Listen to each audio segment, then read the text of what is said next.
Middle East is destabilized.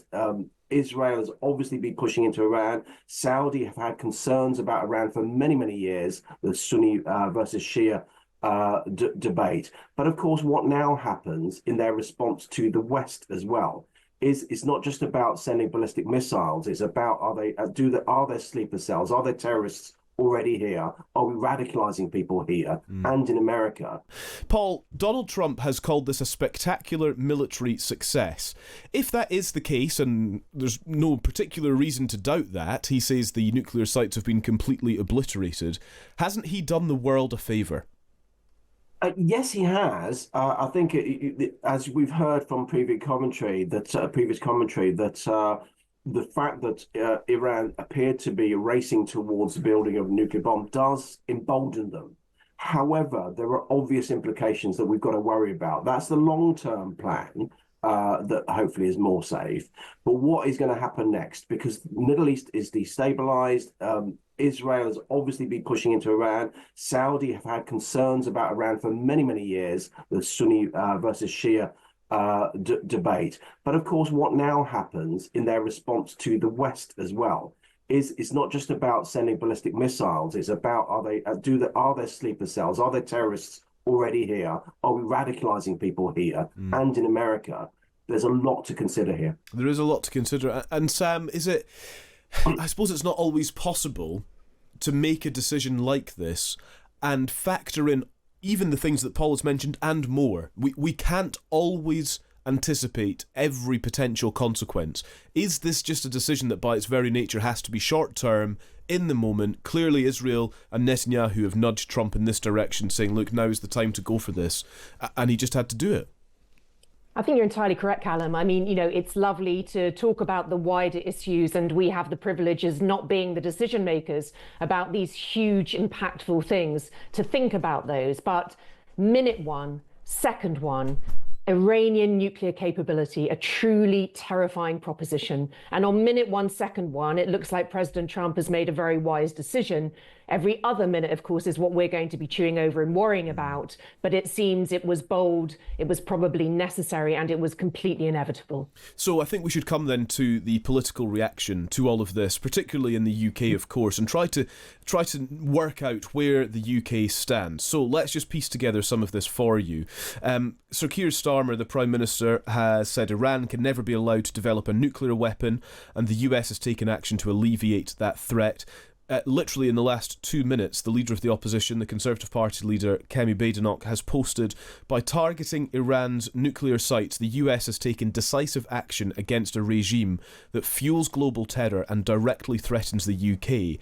Iranian operatives have plotted murders and attacks on British soil. We should stand firmly with the US and Israel. Sam, I'll come to you first on this, actually, because, and then we'll get Paul's thoughts as well. Are you sensing, even between the statements of Starmer and Badenoch, is there a unanimous approach to this, or are we actually noticing differences between the Labour and Conservative response this morning? I don't think there's a huge difference. I mean, ultimately, President Trump is running the free world right now, and respectfully, whatever the people here in the UK think, that's just the truth. So a statement is really not going to have any effect on what he thinks. And between the two of them, of course, if you're picking a side between the US and Iran, it's a simple side to choose. Where the complexity between the two sides will come is in the days and the weeks after this, when we look at what our response will be, where we stand, what the EU says and does, and what, of course, Iran does next. Paul, a reaction to you on the political response. Now, actually, let me just feed in Suella Braverman's post on this morning. The US takes vital, urgent action to combat one of the biggest threats to global and national security. We should all stand with Israel and the US today, nations fighting to keep us safe.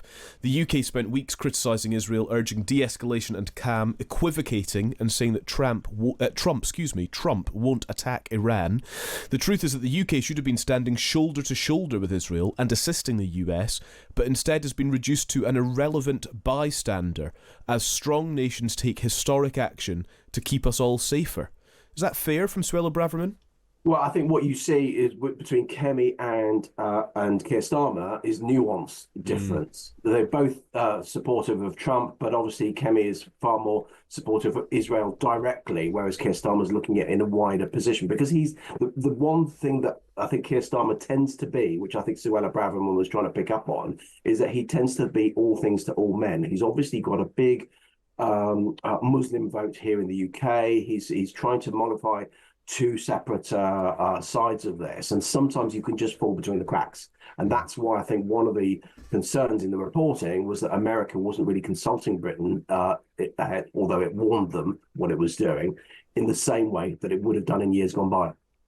We've heard from two experts on the programme this morning, one formerly of the IAEA, the International Atomic Energy Agency, who have both said the chances are that Iran will have moved the enriched uranium out of these three sites, which were targeted overnight. One of the sites is known to be a storage facility.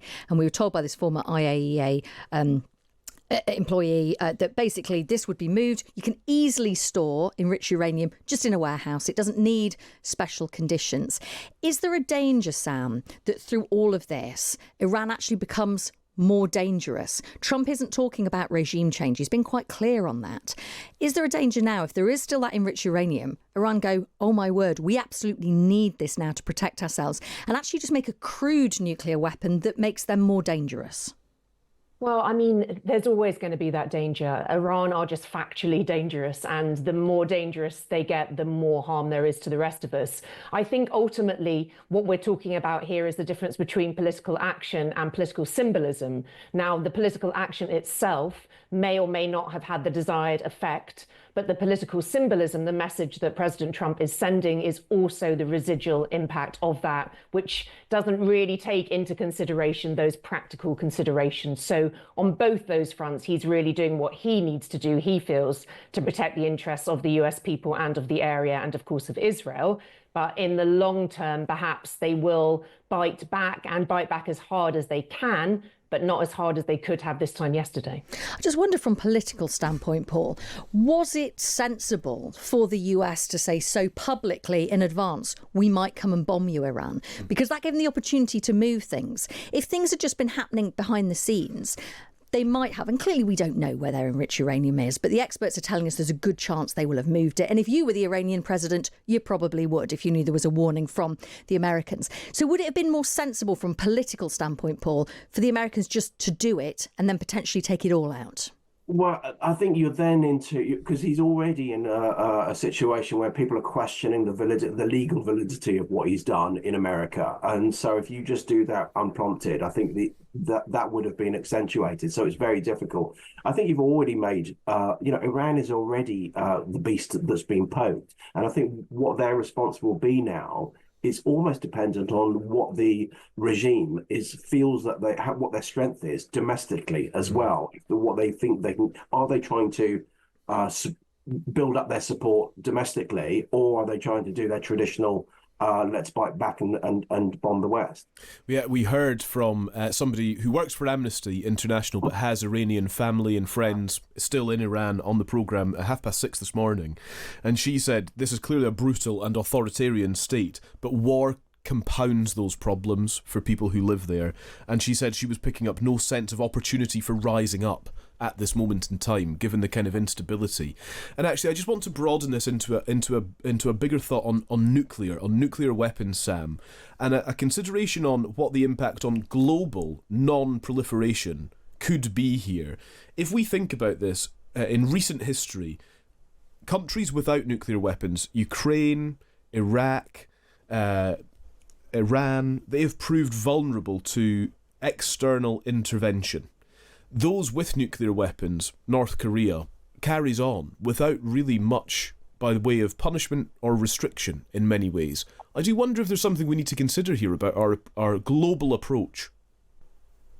I mean, obviously, it is the case that if you have nuclear capability, if you have nuclear capacity, that you are factually, literally, more of a threat than you would be without. So it's understandable and not implausible that other countries will be looking at this and thinking, well, okay, they have been struck right now, but prior to this was a great bargaining tool. And of course it is.